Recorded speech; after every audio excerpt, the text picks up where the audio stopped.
Hello and welcome back to my channel for another Sun-Moon combination. If you're new, my name is Lorraine, and in this video I'm going to be talking about Aries Sun with Sagittarius Moon. I'm going to start off the video by talking about what a typical Aries Sun is like, and then I'm going to get into the moon placement and then talk about how the moon and sun probably interact and how it affects certain things.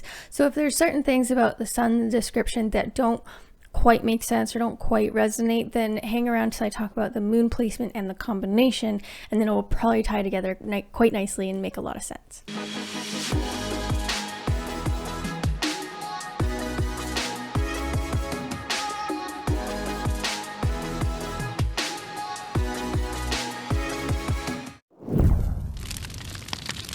So Aries Suns are very passionate, aggressive, competitive, goal-driven, loyal, energetic, and self-confident, and fiercely independent. I know of a lot of adults that like to kind of romanticize being a kid, like, oh, to be a kid again, you know, no responsibilities, don't have to pay bills, oh, wouldn't that be nice? And I am like, hell nah, hell no. Like, I don't know about others, this is my personal experience, but as a kid, like, I don't miss being a kid at all. I much prefer being an adult, even if it means I have more responsibilities and bills. I much prefer having my own independence. So, like I mentioned, Aries love their independence, and because of this, they hate being told what to do, and I think most Aries don't enjoy having a boss, or at the very least, they don't enjoy not having any kind of autonomy or leadership position at work. So if you're an Aries or you know someone that's an Aries, they're probably far happier either starting their own business or being in some kind of leadership position at work, whether that's a supervisor, manager, or the CEO, or at the very least having a job where they have some form of autonomy with their work.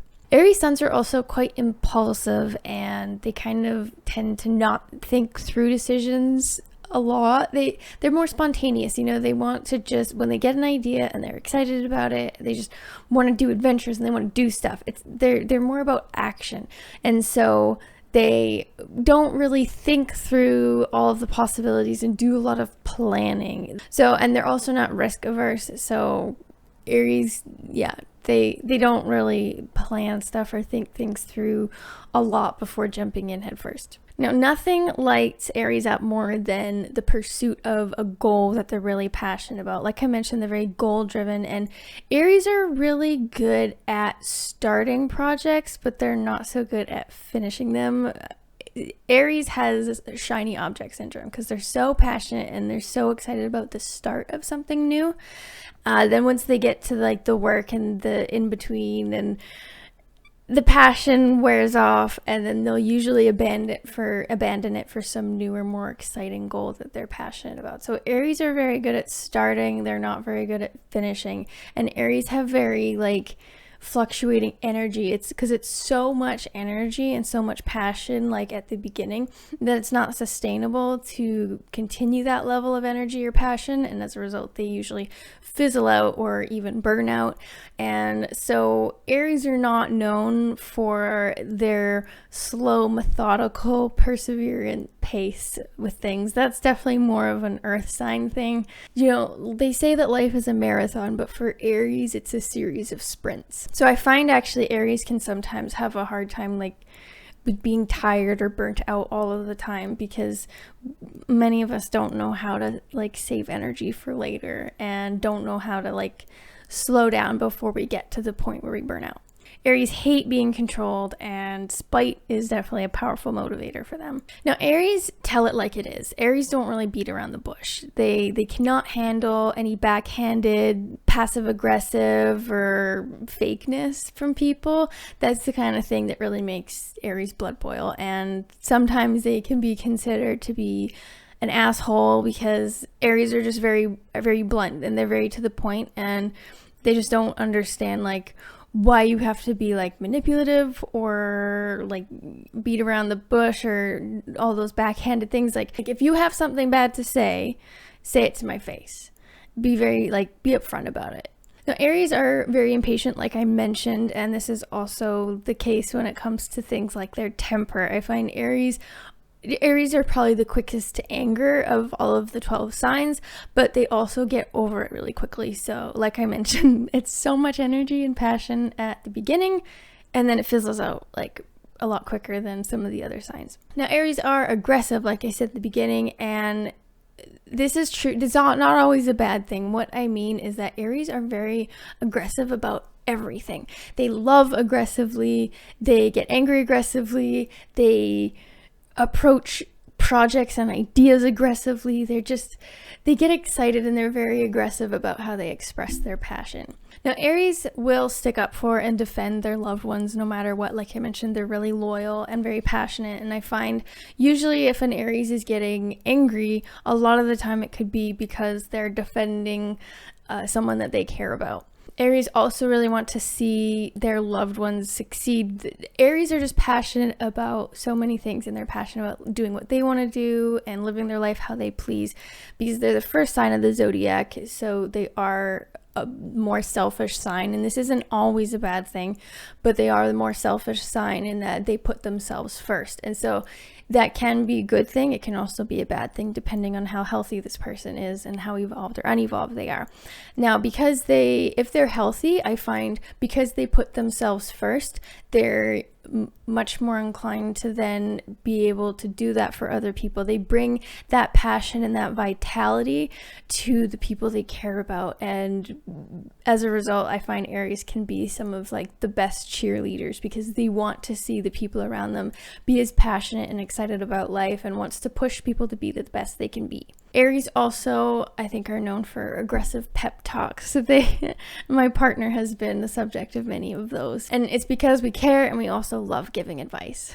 Now, Aries aren't the best at dealing with other people's emotions. Now, this does depend on the moon placement as well as other factors, but for the most part, Aries in and of itself, we are not the best at dealing with people's emotions. And that's not to say that we don't care, quite the contrary actually, but Aries, like when someone we care about comes to us to talk about a problem in their life or something that's making them upset, our knee-jerk reaction is to fix it. What can I do to fix it? We'll give advice because we think it's how we think that if something is making you upset or something is a problem, it needs to be fixed so it won't make you feel this way anymore. And it's kind of a learning curve for Aries. It definitely was for myself that sometimes when people come to you with a problem and they're talking to you about something, sometimes they just want to talk. They don't need you to fix it. They don't want your advice, even if we think they need it.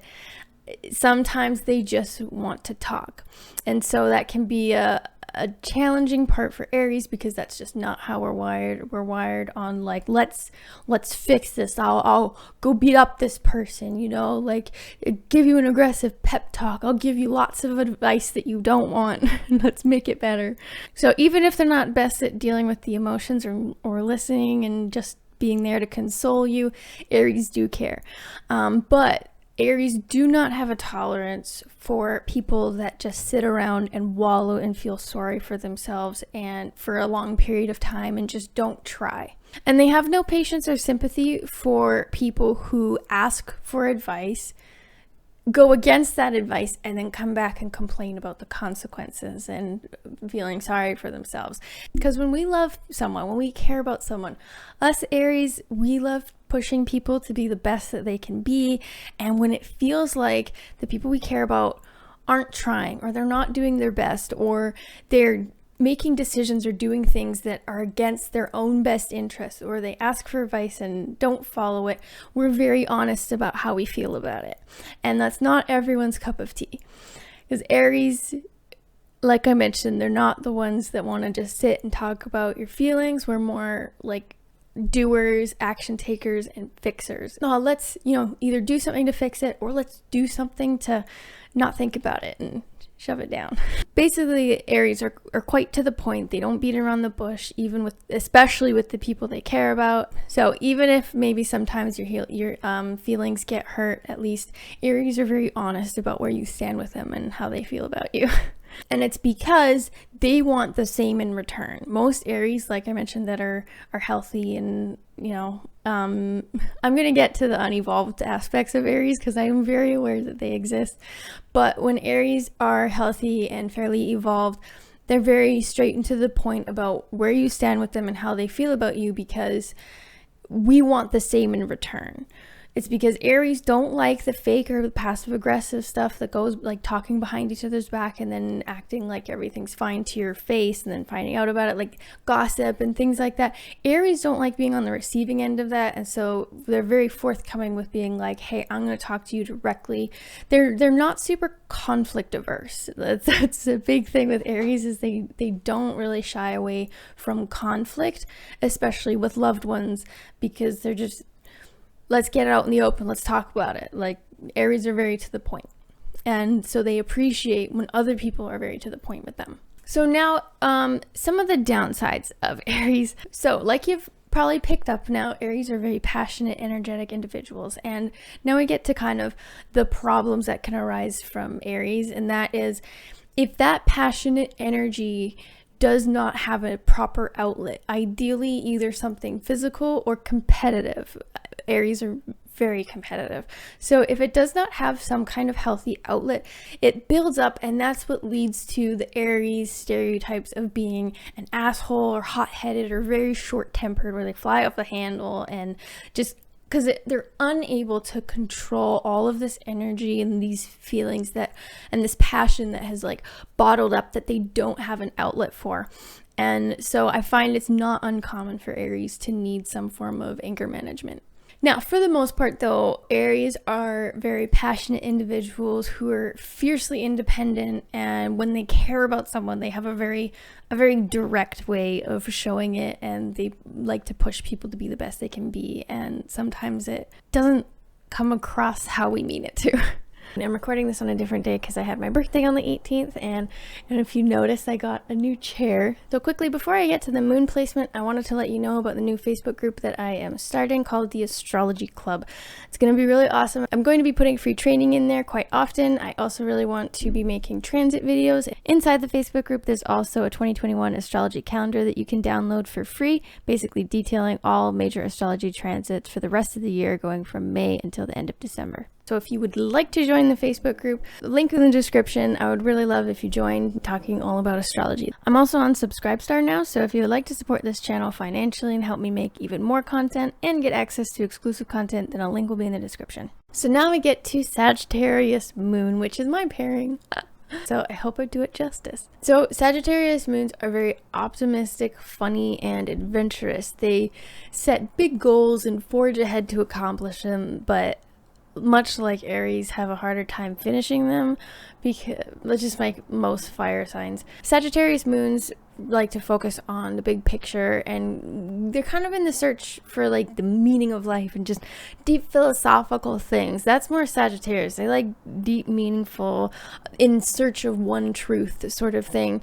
And because of this, that's a really high bar for them to like really care about stuff. And so as a result, Sagittarius moons tend to kind of neglect some of their day-to-day responsibilities, like cleaning, laundry, paying bills on time, maybe showing up places on time, that sort of thing. And it's because to them, in the grand scheme of things, it's just not important. They're working towards some big futuristic goal that they're excited about, that will breathe new life into their existence and give new meaning to life. So doing laundry is just really not high on that priority list. The Sagittarius moons also really like variety, and if you didn't guess it already, exploring new horizons and going on adventures. They really don't like to be tied down. Most Sagittarius placements in general have trouble committing in relationships. This can depend on the Venus though, but Sagittarius like their freedom, they like their individuality, much like Aries, and so they take their time in sussing out whether a place or a person is really going to affect if they're going to be able to do what they want to do, or if it's going to impede their freedom and their individuality and their independence in any way. So Sagittarius moons really like when things are lighthearted and fun and have probably been accused at some point in their life of never taking things seriously. And again, this comes back to having such a high bar on what they take seriously, on what is important to them, because they're looking for bigger, meaning, philosophical things, you know, so anything below that is just a joke, really. And so that's why Sagittarius have this sense of humor where they will joke about everything. And it's because to them, so much of life is a joke. And because they want to have fun, and life, to be honest, like, and speaking for myself, life is more enjoyable when you're able to laugh about things. There's this shirt, I really want it. To me, this is just pinnacle Sagittarius, and it was like, you find it offensive, I find it funny, that's why I'm happier than you. So overall, this adds a lot of self-confidence and adventurousness behind Aries, and this combination makes for a thrill seeker. There's this one article I read about this pairing, and it said that Aries Sun with Sagittarius Moon would go to hell with gasoline drawers and provide the match if they thought they would learn something meaningful from the experience. And I could not think of a better way to describe it. Really, this is a pairing that just is very vivacious, very energetic, quite optimistic and hilarious, if I do say so myself. And they want to learn something meaningful from life. They want to have an amazing life and be passionate about life and explore new horizons and just go on adventures. Life should be one big adventure. And they I think probably one of the biggest fears of this pairing would be to be stuck in a rut and be mediocre and never see what life has to offer. And so that's pretty much how you could sum up this pairing. Is someone who really needs adventure, is very passionate, and really has very big goals, but maybe has a hard time ever finishing them. This is also a pairing that is very impatient. I think it could argue which is which, but Aries and Sagittarius, I think, are the two most impatient signs in the entire zodiac, and you have this in one person.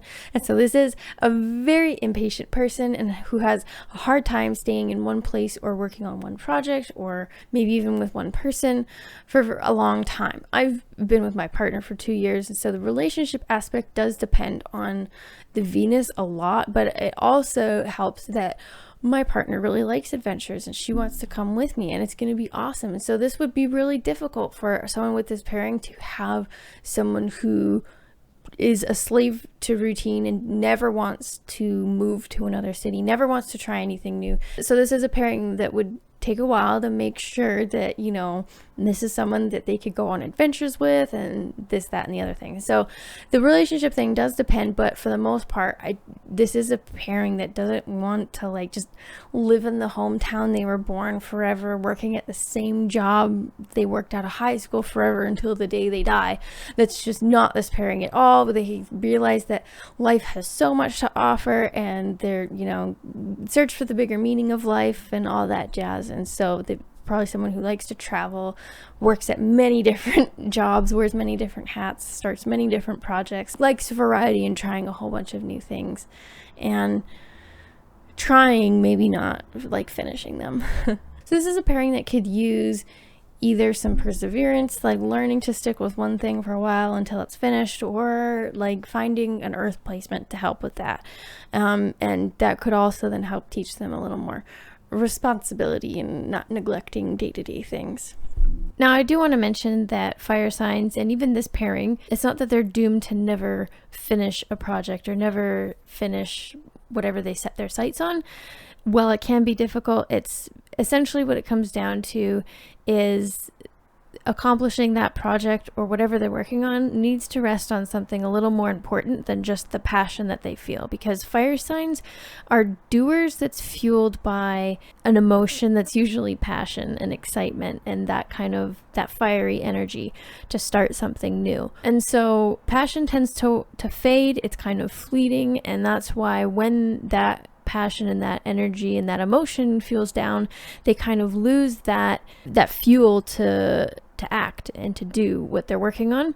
And so essentially projects and whatever it is that they're working on needs to rest on something a little more important than just the feelings. It has to be maybe something central to their identity. It's very important to like their core. It essentially has some deeper meaning besides just feeling passionate about it. And then that's when fire signs are great at being able to complete projects and make something happen. And it's because they cared about it a little more, like it meant more to them than just feeling excited about it. So that even when the passion wears off, they keep going and they make it happen because it's more important than just the passion and the excitement that they felt in the beginning.